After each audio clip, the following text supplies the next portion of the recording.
পশ্চিম বর্ধমানের তৃণমূলের জনসভায় অশোক রুদ্র ৭৮ নম্বরের কাউন্সিলর বলেছিলেন, আমরা ১ বছর আগেই পতাকা না নিয়ে শুধুমাত্র এলাকার বাসিন্দাদের নিয়ে স্থানীয়দের কর্মসংস্থানের দাবিতে আন্দোলন করছি। তারপর সবাই আমাদের দাবিতে সহমত পোষণ করেছেন। সেদিন বিজেপি নেতারা কি বলেছেন তা এলাকার বাসিন্দারা বিচার করবেন। তিনি আরও বলেন, আমরা আমাদের দাবি থেকে ১ ইঞ্চিও সরে আসব না। এদিনের সভায় অন্যদের মধ্যে উপস্থিত ছিলেন জামুরিয়ার বিধায়ক হরেরাম সিং, ব্লক সভাপতি অনুম মাঝি, সংখ্যালঘু সেলে জেলা সভাপতি SM হাসান, মেয়র পরিষদ মানস দাস, বড় চেয়ারম্যান শিবানন্দ বাউরি, কাউন্সিলর কাহাকসা রিয়াজ সহ অন্যান্যরা। আজকের জনসভায় কার্যত তৃণমূল সরাসরি বিরোধী দলনেতা শুভেন্দু অধিকারীকে আক্রমণ করেন, কটাক্ষ করেন এবং কার্যত যাকে বলা হয় ধুয়ে দেওয়া, সেই ধুয়ে দেওয়ার কাজ করেন তৃণমূল নেতারা। প্রবল বৃষ্টির মধ্যেই শাসক দলের এদিনের জনসভাটি হয়, যেখানে মানুষের উপস্থিতি ছিল চোখে পড়ার মতো।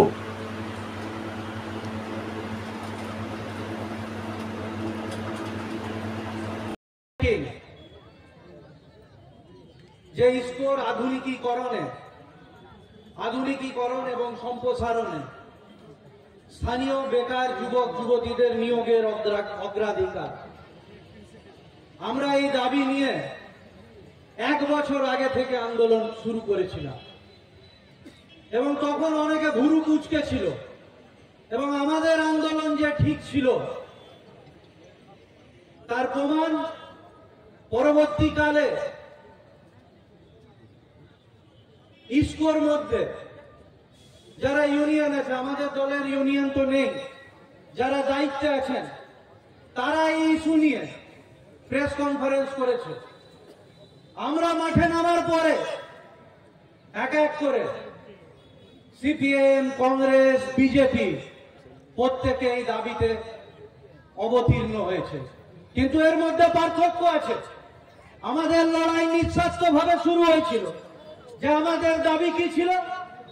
যে কোনো কিচ্ছু দেখতে হবে না, কোন ভাষা, কোন বর্ণ, কোন পতাকার রং দেখতে হবে না, এখানকার যারা ভূমিপুত্র তাদের নিয়োগ দিতে হবে।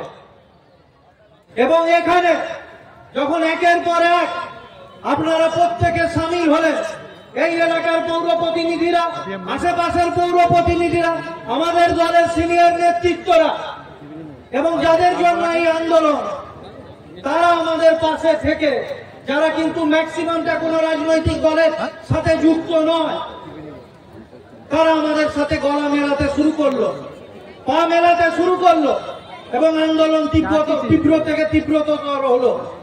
এবং এই অবস্থায় ভারতীয় জনতা পার্টি তার যে 2টো সিট এখানে আছে, একটা আসানসোল দক্ষিণ এবং একটা কুলটি বিধানসভা, এই দুটোর যারা বিধায়ক তারা মানুষের বেকার যুবক যুবতীর কথার উত্তর দিতে পারছিলেন না, কারণ তাদেরকে তো কেউ এই আন্দোলনে দেখছেন না।